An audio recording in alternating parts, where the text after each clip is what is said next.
Welcome viewers. Manhattan District Attorney Alvin Bragg has drawn the wrath of Americans from all over the country this year by not pursuing criminal charges against Trump, even though the former DA was prepared to do so. But the investigation never went away, and now Bragg has brought on board the man who helped secure the charges against Trump in the New York State civil trial to help out the team. This could mean indictments, as Ring of Fire's Farron Cousins explains. This transcript was generated by a third-party transcription software company, so please excuse any typos. In this video we will break it all down for you. But before we continue, please take a minute of your precious time to hit the subscribe button below and turn on the notification bell to get the latest update from us.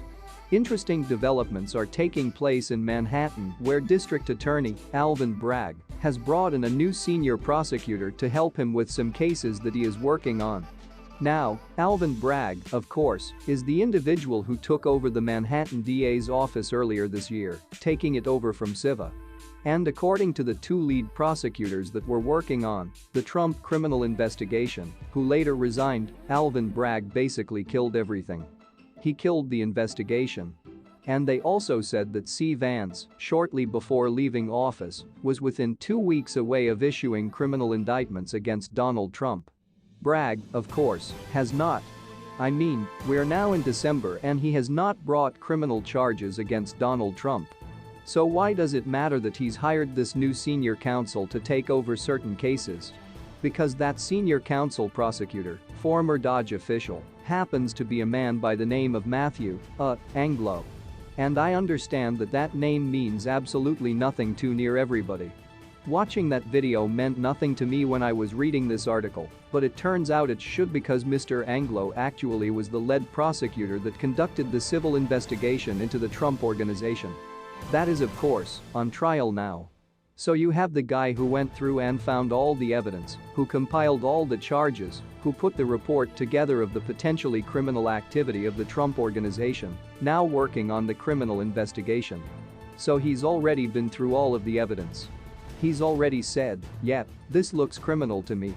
We can't charge them criminally cause that's not what this investigation is. It's a civil one, so we have to sue them for it." And now he moves over to the other office and he is like, "Oh, this one's a criminal one. I just so happen to know where all of the bodies are buried, metaphorically, hopefully."